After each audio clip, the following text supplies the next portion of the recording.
This is Sahil Rana, welcome you all to Chatgees YouTube channel. आज के इस वीडियो में हम लेक्चर 2 करने वाले हैं। चैप्टर हमारा चल रहा था reflection of light, 9th ICSE का। तो फर्स्ट ऑफ ऑल लेक्चर को स्टार्ट करते हैं क्वेश्चन के साथ, ठीक है।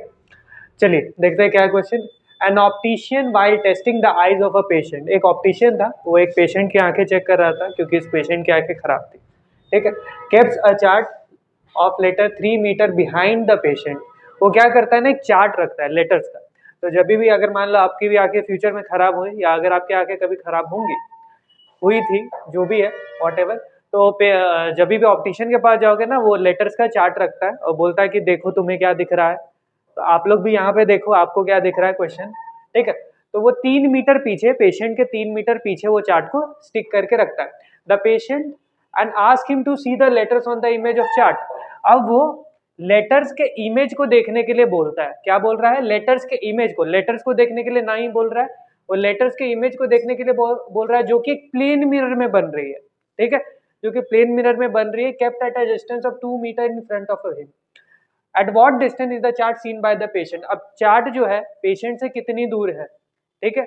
चार्ट पेशेंट से कितनी दूर है, यहां से तो देख के लग रहा है 3 मीटर पीछे है तो 3 मीटर दूर है, लेकिन उसको इमेज देखना है। क्या करना है? उसको इमेज देखना है।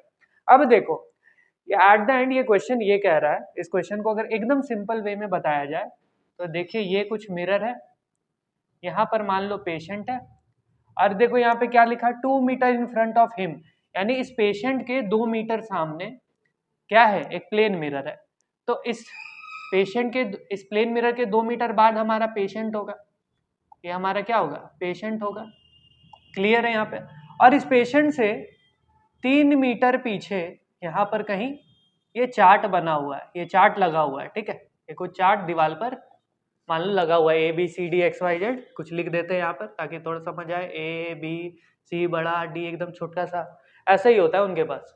कुछ कुछ लेटर्स बहुत छोटे होते हैं, कुछ कुछ लेटर्स बहुत बड़े होते हैं। इस तरह से वो लोग आंखों को टेस्ट कर लेते हैं। तो मान लो ये चार्ट है, इससे 3 मीटर दूर। अब ये बोल रहा है कि पेशेंट जी आप एक काम करिए, आप इस मिरर में देखिए उस चार्ट को, इस मिरर में उस चार्ट को आप देखिए। तो ठीक है भाई, देख लेते हैं। यहाँ से 2 मीटर ये भी होगा, और यहाँ से 3 मीटर यहाँ पर भी हमारा चार्ट होगा, इस तरफ भी एक चार्ट होगा, ठीक है, इस तरफ भी हमारा वही चार्ट होगा। क्लियर है? समझ आ रहा होगा। तो जैसे ये यहाँ पे खड़े हैं, इनको चार्ट यहाँ दिख रहा है। अब देखो पूछ क्या रहा है, at what distance is the chart seen by the patient. Patient को चार्ट अपने से कितनी दूर दिख रहा होगा। पीछे तो भाई 3 मीटर है, लेकिन अपने सामने उसे कितनी दूर दिख रहा होगा। अगर डायग्राम देखोगे तुम लोग तो अभी तक कुछ कुछ ने तो बना भी लिया होगा, वो लोग मे भी स्किप करें। तो यहाँ से अगर सिंपली अगर देखा जाए तो यहाँ से ये 2 मीटर इसको मिरर दिख रहा होगा, और उस मिरर्स के कितने अंदर और चार्ट बन रहा होगा। तो देखो यहाँ से ये 2 मीटर है, ठीक है, तो यहाँ से 2 मीटर हमारा पेशेंट बन गया, और यहाँ से 3 मीटर है तो हमारा ये चार्ट बन गया। अब देखो इस मिरर से ये चार्ट कितने दूर होगा, 2 मीटर, और इस पेशेंट से 3 मीटर, तो यानी कि 5 मीटर हमारा यहाँ से यहाँ तक दूर होगा। 5 मीटर दूर होगा मिरर के अंदर, यानी मिरर जहां पर है उसके अंदर 5 मीटर दूर होगा। और हमारा पेशेंट मिरर से बाहर कितनी है, मिरर से बाहर वो कितने दूरी पर है, 2 मीटर, ये 2 मीटर दूरी पर है। तो जो टोटल डिस्टेंस हमारा कितना हो जाएगा, सिंपल है, 2 प्लस ये अंदर वाला 2 और फिर प्लस अंदर वाला 3, ठीक है। तो 2 प्लस 2 प्लस 3 कितना हो जाएगा हमारा, ये कुछ 7 मीटर आंसर आ जाएगा। अगर आपने इस क्वेश्चन को बहुत ही ध्यान से पढ़ोगे, बहुत इजीली बन जाएगा। क्वेश्चन को बस ध्यान से पढ़ना है भाई, बाकी काम तो हो जाएगा। क्योंकि ये जो चैप्टर्स में डायग्राम्स बहुत मैटर कर जाते हैं, तो अगर आपने इस क्वेश्चन को अगर पढ़ के आप डायग्राम बना लेते हो तो आधा क्वेश्चन आपने कर लिया। देखो ये डायग्राम से ही सॉर्टेड है, ठीक है। डायग्राम अगर बना लो कि हाँ 2 मीटर पहले पेशेंट, अंदर में भी पेशेंट होगा, फिर 3 मीटर इधर चार्ट, तो अंदर में भी इससे 3 मीटर इधर, ठीक है। सिंपल है, एकदम सही। चलिए अब बढ़ते अपने अगले टॉपिक की तरफ, ठीक है। अब जो हमारा टॉपिक है वो है image formed between two inclined mirrors, ठीक है। क्या कहता है कि हमारे पास क्या है, 2 मिरर्स होंगे। हमारे पास क्या है भाई, 2 मिरर, ठीक है। क्या कह रहा है कि इमेज जो फॉर्म हो रहा है, सॉरी कैमरा में मेरे को लगा कि शायद प्रॉपर नहीं आ रहा है, ठीक है, सही आ रहा है। तो देखिए हमारा जो टॉपिक क्या चल रहा है, image form between two incline mirrors. मान लो ऐसे दो मिरर्स है, ठीक है, एक मिरर हमारा कुछ ऐसा है और दूसरा मिरर मान लो कुछ ऐसा है, ठीक है, ठीक है, समझ पा रहे हो।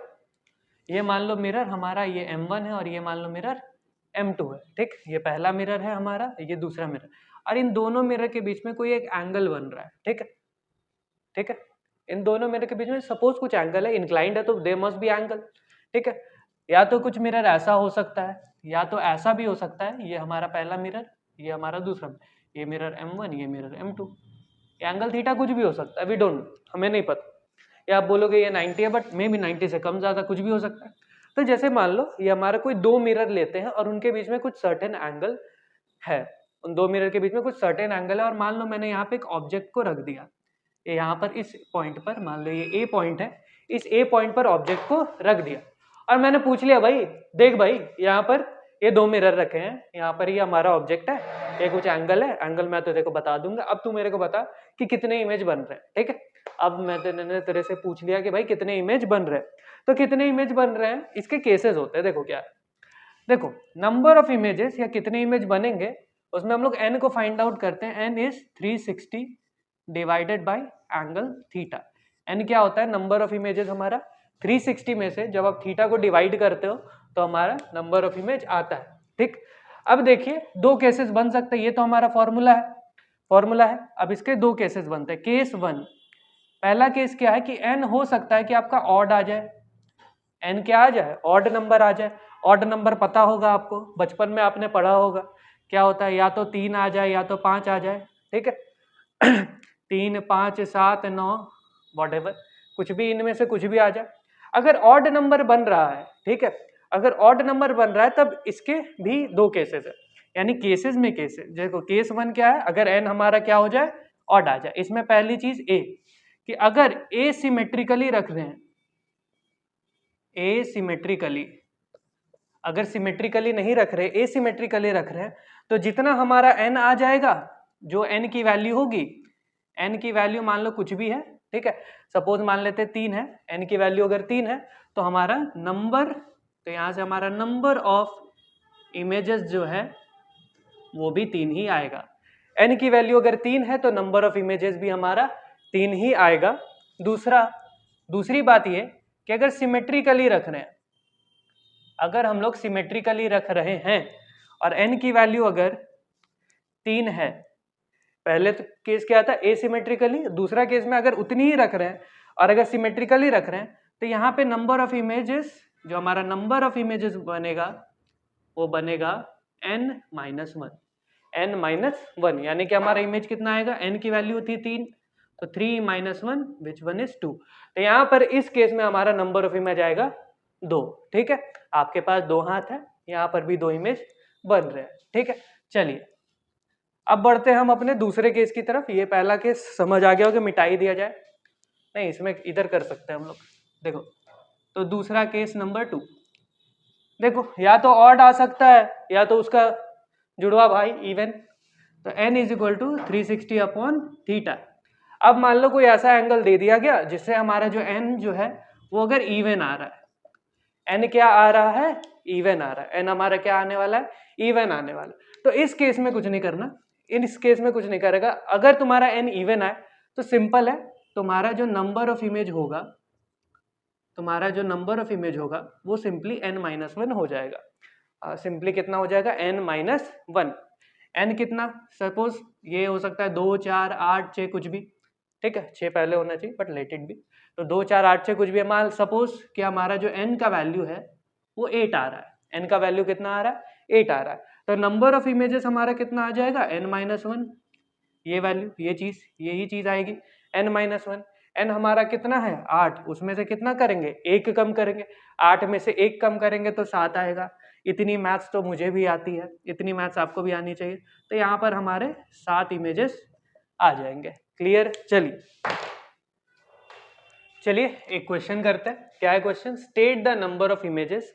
हमने क्या करना है, ये नंबर ऑफ इमेजेस कैलकुलेट करनी इस क्वेश्चन के लिए। दो प्लेन मिरर रखे हुए हैं, ठीक है, दो प्लेन मिरर हमने रख दिया। ईच केस, पहला केस है कि 90 डिग्री पे रख दो और दूसरा केस है कि 60 डिग्री पे रख दो। तो चलो पहला केस का ड्राइंग भी बनाते हैं, साथ साथ मजा आएगा। तो पहला केस क्या कहता है, 90 डिग्री पर। तो जैसे कि मान लो ये हमारा पहला मिरर है M1 और ये दूसरा मिरर कुछ हो जाएगा हमारा इस जगह पे 90 डिग्री पर। तो ये हमारा है 90 डिग्री, ठीक है। M2, M1 और M2 के बीच में एंगल कितना है, 90 degree as according to question. पहला बना रहे हैं हम लोग। तो यहाँ पे सबसे पहले हमें तो n निकालना है। n is equal to 360 divided by theta. 90 हमारा क्या है, थीटा है। तो 360 अपॉन थीटा, 360 और डिवाइड करेंगे 90 से। आपको पता होगा ये 4 आएगा। n हमारा कितना आ गया, 4 आ गया। अब याद करो ये 4 ऑड है या इवन, पहले तो ये समझते हैं। ये ऑड है या इवन, सिंपल, ये इवन नंबर है। 4 हमारा क्या है, इवन है। जब भी हमारा इवन आ जाए तो इसका सिंपल तरीका है कि नंबर ऑफ इमेजेस हमारा जो नंबर आया उससे बस एक कम हो जाता है। तो number of images will B n-1। n हमारा आया 4, -1 कितना आ गया, 3 इमेजेस। ये कितना आ गया, 3 इमेजेस। तो हम लोग फर्स्ट केस में लिख देंगे कि यहाँ पर हमारे 3 इमेजेस बन रहे हैं। क्लियर है। चलिए दूसरा केस बनाया जाए, दूसरी चीज, ठीक। दूसरा केस बनाते हैं 60 डिग्री, ठीक। दूसरे केस में क्या कह रहा है कि 60 डिग्री पे रखा हुआ। अगर मान लो ये ऐसे एक मिरर हम लोग M1 किए हैं तो 60 डिग्री हमारा कुछ ऐसा बन रहा होगा, ठीक। 60 डिग्री कुछ, एक मिनट, हाँ ये ऐसा बन रहा होगा। ये थीटा है 60 डिग्री। ये हमारा दूसरा मिरर M2, ये हमारा उस M1, ठीक है। तो मिरर M1 और M2 है, थीटा है 60 डिग्री। तो नंबर ऑफ इमेजेस के लिए n पहले निकाल लो। n is equal to what, 360 by theta.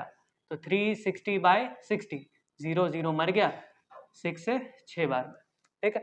तो n हमारा क्या आ गया, 6। ये भी इवन है, ये हमारा इवन आ गया। अब इवन आ जाएगा तो नंबर ऑफ इमेजेस सिंपल है, नंबर ऑफ इमेजेस एक कम होता है इवन के केस में। तो नंबर ऑफ इमेजेस एक कम होगा, ठीक है।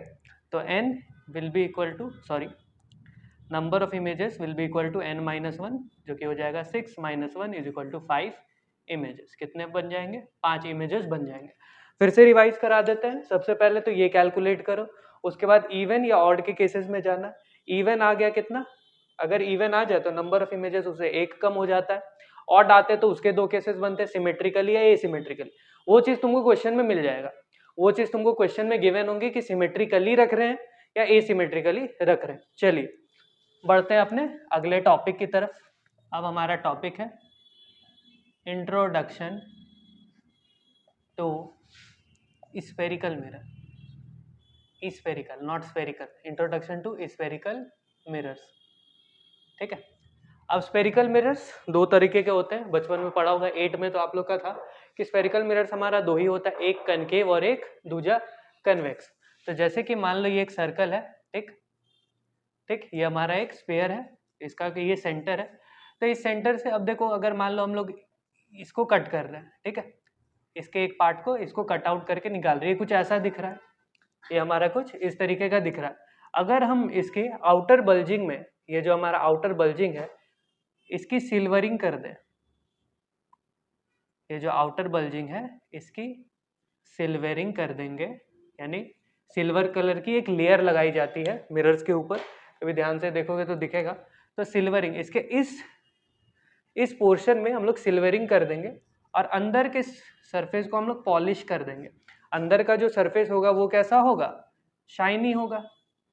तो ये जो हमारा मिरर का टाइप आ जाएगा, ये हमारा कौन सा हो जाएगा, कनकेव हो जाएगा। ये हमारा कौन सा हो जाएगा, कनकेव हो जाएगा। अब देखो, अब इस पहली बार तो इसमें किया, अब दूसरी बार इसमें करते हैं। इसको काट के निकाला गया कुछ ऐसा, और हमने अंदर वाले पोर्शन, ये जो अंदर वाला पोर्शन है इसमें हमने सिल्वरिंग की। अब इस अंदर वाले पोर्शन में हमने सिल्वरिंग की, और जो ये हमारा आउटर बल्जिंग था इसको हमने क्या कर दिया, पॉलिश कर दिया। इसको हमने क्या किया, पॉलिश कर दिया, स्मूथ कर दिया। तो ये वाला जो हमारा मिरर आ जाएगा, ये कैसा आ जाएगा, कन्वेक्स, ठीक है, कन्वेक्स। इधर हमारा आ गया कनकेव। अगर लिखना हो तो सिंपल है, कनकेव मिरर कैसे फॉर्म होता है, जब हम लोग आउटर बल्जिंग में सिल्वरिंग करते हैं, ठीक है, ज्यादा नहीं लिखता मैं, आउटर बल्जिंग में सिल्वरिंग करते हैं, और जो हमारा इनर सरफेस होता है इनर एक ग्रूव की तरह जो दिख रहा है, इनर ग्रूव जैसा जो दिख रहा है गुफा की तरह, तो इसको हम लोग पॉलिश करते हैं। और कॉन्वेक्स मिरर के केस में ठीक इसका उल्टा करते हैं। कॉन्वेक्स मिरर के केस में क्या करते हैं, ठीक उसका उल्टा, यानी कि सिल्वरिंग हम अंदर की तरफ करेंगे, जिसको हमने इसमें केस में पॉलिश किया था, अंदर की तरफ सिल्वरिंग करेंगे, अंदर की तरफ वो लेयर लगेगी, अब बाहर की तरफ हम लोग पॉलिश कर देंगे। तो इसमें क्या हो गया, जो हमारा इनर सरफेस था, इनर सरफेस में हमने सिल्वरिंग कर दी, और जो हमारा आउटर सरफेस था, आउटर सरफेस, इसको हमने पॉलिश कर दिया। क्लियर हो गया होगा आप लोग को। और ये दोनों मिरर स्पेरिकल, एक स्पेयर के पार्ट होते हैं, इसीलिए इनको हम लोग स्पेरिकल मिरर्स बोलते हैं। ये दोनों मिरर्स क्या होते हैं, एक स्पेयर के पार्ट होते हैं, ठीक है, तो इसीलिए हम लोग इसको स्पेरिकल मिरर बोलते हैं। पहला हमारा है कनकेव और दूसरा जो हमारा है वो क्या है, कन्वेक्स, ठीक है। कनकेव है पहला और दूसरा क्या है, कन्वेक्स। कनकेव है पहला और दूसरा क्या है, कन्वेक्स।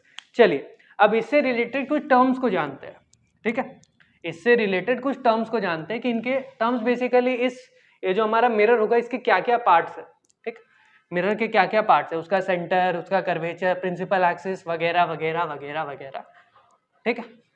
चलिए टर्म्स को जानते हैं, तो लिख लीजिएगा heading, terms related to spherical mirror, ठीक है, स्पेरिकल मिरर, ठीक है, terms related to spherical mirror. तो पहले हम दोनों स्पेरिकल मिरर को बढ़िया से ड्रॉ करते हैं, ठीक है। पहले हम लोग कनकेव मिरर, ये जो हमारा है, इसको पहले ड्रॉ किया जाए, और इस तरफ हम कन्वेक्स मिरर को ड्रॉ करते हैं, ताकि दोनों के केसेस में आपको ये चीज़ समझ आए, ताकि दोनों मिरर से आप रिलेट कर पाए। अगर हम एक ही मिरर के सारे टर्म्स बता देंगे तो दूसरे मिरर में कन्फ्यूजन हो सकता है, ठीक है। तो जैसे पहला जो हमारा टर्म है वो होता है सेंटर ऑफ कर्वेचर। ये क्या है हमारा, सेंटर ऑफ कर्वेचर, यानी ये जो कर्व है, सिंपल ये जो स्पेयर बना था, इसका जो सेंटर सी था, इसका जो कर्व है, यानी ये वाला पार्ट, ये कर्व है, इसका जो सेंटर होने वाला, यानी ये तो किसी स्पेयर का पार्ट होगा, तो उस कर्व का पूरा सेंटर, ठीक है, इसी को हम लोग बोलते हैं सेंटर ऑफ कर्वेचर, शॉर्ट में COC, क्लास ऑफ क्लैंस बोलते हैं, ठीक है, क्लास ऑफ क्लैंस नहीं बोलते हैं, सेंटर ऑफ कर्वेचर बोलते हैं। तो जैसे ये हमारा ई स्पेयर का पार्ट होगा, इसका कुछ सेंटर यहाँ पर हो रहा होगा, इसका जो सेंटर यहाँ पर हो रहा होगा, और इस कन्वेक्स मिरर के केस में ये सेंटर आपको कुछ यहाँ दिख रहा होगा। इसी चीज को, इसी को हम लोग सेंटर ऑफ कर्वेचर बोलते हैं। इसी चीज को हम लोग क्या बोलते हैं, सेंटर ऑफ कर्वेचर बोलते हैं। तो अगर कोई पूछ ले सेंटर ऑफ कर्वेचर क्या है, तो it is the centre of sphere from which, ठीक है, ये सेंटर होता है उस स्फेयर का जहां से हम लोग मिरर को कट करते हैं। It is the centre of sphere from which the mirror is cut out. Simple भाषा में समझिए कि ये वो सेंटर है उस स्फेयर का, ये जो स्फेयर था, इससे जो हमने कट लगाया और ये मिरर को बनाया, तो ये जो स्फेयर है, ये जो स्फेयर का सेंटर है, उसी को हम लोग क्या बोलते हैं, सेंटर ऑफ कर्वेचर बोलेंगे। क्लियर है चीजें, क्लियर है। और मिरर हमारा वही दोनों मिरर, एक होगा कनकेव, कनकेव का भी अपना होगा, कन्वेक्स का भी अपना होगा, ठीक है। अगर ये हमारा कन्वेक्स का कुछ ऐसा होगा, कनकेव का कुछ ऐसा होगा, ठीक है, यहाँ हमने लिखा नहीं है, ठीक है। तो ये हो जाएगा कन्वेक्स का और ये वाला हो जाएगा हमारा कॉनकेव का, ठीक है। तो पहला तो टर्म हमने समझ लिया, दो की क्या है, सेंटर ऑफ कर्वेचर, ठीक है। अब इसी में हम लोग रेडियस ऑफ कर्वेचर भी समझ सकते हैं, इसी में हम लोग रेडियस ऑफ कर्वेचर समझ सकते हैं, बट उससे पहले मेरे को पोल को जानना पड़ेगा। चलो सेकंड में हम लोग रेडियस ऑफ कर्वेचर ना समझ के पोल को समझते हैं। तो जैसे कि मान लो ये हमारा मिरर है, यहीं यहाँ से यहाँ तक, ये तो बाकी स्पेयर का पार्ट है। सेकंड पार्ट को समझते हैं कि यहाँ से इस पोर्शन से लेकर के इस पोर्शन तक हमारा मिरर है। ये जो मिरर है, इस मिरर का जो ज्योमेट्रिक सेंटर होगा, ये स्फेयर का सेंटर नहीं, इस मिरर का जो ज्योमेट्रिक सेंटर होगा, जैसे कि अगर हम बोले कि ये जो व्हाइट बोर्ड है, इसका ज्योमेट्रिक सेंटर कहाँ होगा, तो आप बोलोगे एकदम ये जो लेंथ है इसके बीच में और उधर वाली लेंथ है उसके एकदम बीचों बीच, तो कुछ इस पोर्शन पे हो सकता है, कुछ इस जगह पे होगा, ठीक है। मान लो ये हम लोग बोल दिए ये इस पूरे व्हाइट बोर्ड का सेंटर है, इस पूरे व्हाइट बोर्ड का ये जो पॉइंट है, ये ज्योमेट्रिक सेंटर है, मान लो हो सकता है थोड़ा बहुत ऊपर नीचे, ठीक है, इतना होता है इंसान से गलती, ठीक। तो ये कनकेव मिरर जो है या हमारा जो कन्वेक्स मिरर है, कन्वेक्स थोड़ा दूर हो जा रहा है इसीलिए इसके साथ भी हम लोग रिलेट नहीं कर पा रहे, बट करेंगे। तो जो हमारा कन्वेक्स मिरर है या हमारा कनकेव मिरर है, इन दोनों मिरर्स का जो ज्योमेट्रिक सेंटर होता है, इन दोनों मिरर का जो ज्योमेट्रिक सेंटर होता है उसको हम बोलते हैं पोल, उसको हम क्या बोलते हैं, पोल, ठीक है। तो पोल हमारा क्या होता है, it is the geometric centre, ठीक है, ये हमारा क्या है, ज्योमेट्रिक सेंटर है मिरर्स का। तो ज्योमेट्रिक सेंटर ऑफ मिरर और या फिर स्पेरिकल मिरर, ठीक है, मिरर स्पेरिकल मिरर बोल दो, एक ही बात है। तो ज्योमेट्रिक सेंटर ऑफ मिरर और स्पेरिकल मिरर हमारा क्या होगा, पोल होगा, ठीक है, क्लियर है बात है। चलिए तीसरा हमने बता रहा था जिसको हम दूसरे में करने वाले थे, which is radius of curvature. थोड़ा खिचड़ी जैसा मेरे को लग रहा है यहाँ पे, ठीक है, थोड़ा सा साफ सफाई कर देते हैं, ठीक है, थोड़ा सा इधर जगह बनाते हैं, इसको हटाते हैं, ठीक। तो तीसरा हम लोग इतना नीचे ना लिख करके थोड़ा सा ऊपर लिख देंगे, इधर हो जाएगा, इधर ही हो जाएगा। तीसरा हमारा क्या है, रेडियस ऑफ कर्वेचर, ठीक है, रेडियस ऑफ कर्वेचर। अब देखो सेंटर जो होगा, सेंटर होगा तो रेडियस भी होगा, ठीक है, सेंटर है तो उसका कुछ रेडियस हो रहा होगा। तो इस सेंटर से ये जो हमारा कर्व है इसकी जो डिस्टेंस होगी वो हमारी रेडियस ऑफ कर्वेचर है, ठीक है। या फिर इसे आप पोल के टर्म्स में भी लिख सकते हो, it is the distance between centre of curvature and pole. Centre of curvature और पोल के बीच की जो डिस्टेंस है वो भी वही हमारी क्या है, रेडियस ऑफ कर्वेचर है। बट ऐसा नहीं है, आप यहां से भी अगर इस डिस्टेंस को लो तो ये भी हमारा रेडियस ऑफ कर्वेचर होगा, बट ये जो पॉइंट है ना इसको हम बता नहीं पाएंगे ये एक्चुअली में ये पॉइंट है कौन सा, ठीक है। तो इसे हम कुछ बोलना पड़ेगा कि हाँ इसका ये जो हमारा मिरर का जो कर्व है, ये मिरर का जो पोर्शन है, बल्जिंग पोर्शन है, उस पॉइंट से सेंटर की दूरी, तो उस पॉइंट को स्पेसिफाई नहीं कर पा रहे। अगर इस केस में यहाँ पर से अगर बताना चाहो तो पॉइंट को स्पेसिफाई नहीं कर पाओगे कि कहाँ पर, तो इसीलिए हमने पोल के थ्रू रिलेट करके बोल दिया कि centre of curvature, class of clan से लेकर के पोल की जो दूरी है, सेंटर ऑफ कर्वेचर से जो पोल की दूरी है इसको हम लोग क्या बोलेंगे, रेडियस ऑफ कर्वेचर बोलेंगे, ठीक है, क्लियर है। यहाँ पे radius of curvature is the distance between pole and COC, ठीक है, क्लास ऑफ क्लैंस नहीं, centre of curvature, centre of curvature, ठीक है, क्लियर, समझ आ गए। तो तीनों चीजों को हमने पढ़ लिया, एक बार फिर से जान लो सेंटर ऑफ कर्वेचर क्या होता है। ये जैसे ये हमारा मिरर है, ये मिरर है, ये किसी स्फीयर का पार्ट होगा, ये जिस स्फीयर का पार्ट होगा उस स्फीयर के सेंटर को हम लोग सेंटर ऑफ कर्वेचर बोलते हैं, ठीक है।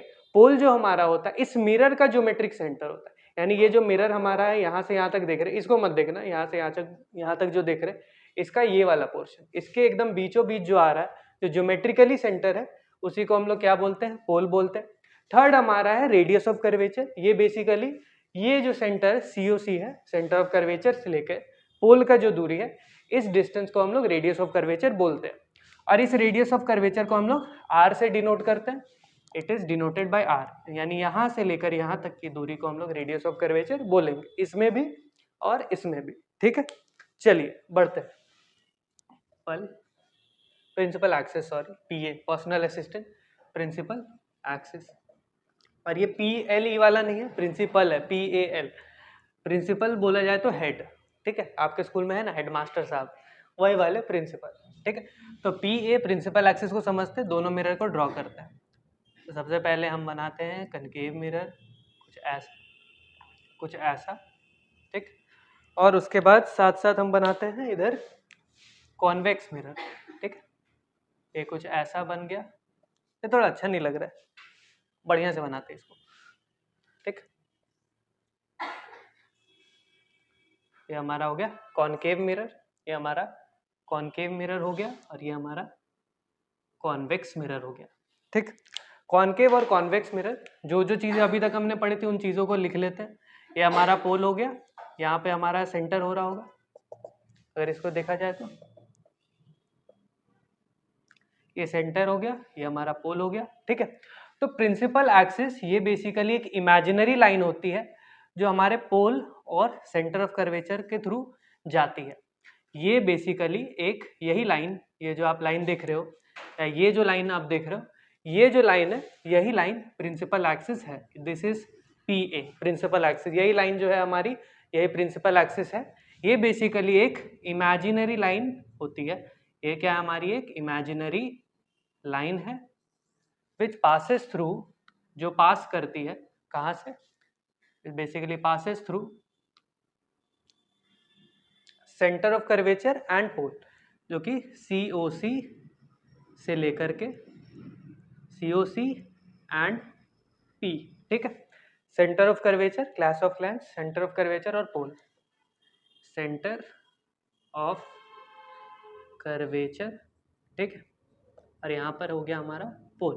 क्लियर है। तो सेंटर ऑफ कर्वेचर और पोल्स के बीच की, पोल के थ्रू जो लाइन पास करती है, ये जो इमेजिनरी लाइन होती है, बेसिकली ये एक इमेजिनरी लाइन है, होती नहीं है वहाँ पे।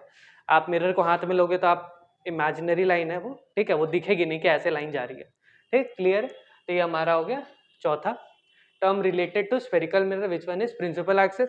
अब एक लास्ट टर्म जो है अपर्चर, स्पेलिंग गलत हो तो बोलना मत कमेंट में, ठीक है, मेरे को ध्यान में है नहीं उतना। अपर्चर, ठीक है, स्पेलिंग देख लेना। तो अपर्चर क्या होता है, ये जो मिरर है, इस मिरर का वो फ्लैट पार्ट, ठीक है, जहां पर भी लाइट रेज आएंगी, ये अपर्चर क्या होता है, ये मिरर का फ्लैट पार्ट होता है। फ्लैट पार्ट और बेसिकली प्लेन सरफेस बोल दो, फ्लैट पार्ट और प्लेन सरफेस जहां से भी लाइट रेज रिफ्लेक्ट हो। ये मिरर का वो प्लेन सरफेस जहां पर भी, प्लेन या स्मूथ सरफेस जहां से भी लाइट जो हो, लाइट हो वो रिफ्लेक्ट करे या बाउंस बैक करे, ठीक है, रिफ्लेक्ट और बाउंस बैक करे, इसी को हम लोग क्या बोलते हैं, अपर्चर बोलते हैं। जैसे कि मान लो ये मिरर आपको दिख रहा है, ये हमारा कॉन्केव मिरर आपको दिख रहा है, ये हमारा कॉन्केव मिरर है, ये हमारा कन्वेक्स। अब जैसे ये कॉन्केव मिरर है और अगर हम इसके एंड को एक A नाम दे दें और इसके एंड को B नाम दे दें, एक एंड हमारा A है, एक एंड हमारा B है, तो इसमें जो हमारा अपर्चर होगा वो हमारा A से लेकर के B पूरा होगा, क्योंकि इस पूरे पोर्शन में जहां पे भी लाइट रेज आएंगे वहां पर रिफ्लेक्ट करेंगे। यहाँ पर भी अगर हम मान लो यहाँ पर C नाम दे दे और यहाँ पर D नाम दे दे, तो इस पूरे पोर्शन में जो हमारा पॉइंट C और पॉइंट D आएगा, इस पूरे पोर्शन में लाइट रेज जैसे आएंगे वो रिफ्लेक्ट करेंगे। मान लो ऐसे लाइट रेज आए, रिफ्लेक्ट कर जाएंगे, ऐसे लाइट रेज आए फिर रिफ्लेक्ट कर जाएंगे, ऐसे लाइट रेज आएंगे ये भी रिफ्लेक्ट कर जाएंगे, ठीक है, क्लियर है। चलो मिलते हैं आपसे अगले वीडियो में, यहाँ पे लेक्चर एंड होता है, ठीक है। आज के लिए बस इतना ही, मिलते हैं आपसे अगले वीडियो में, तब तक के लिए जय हिंद।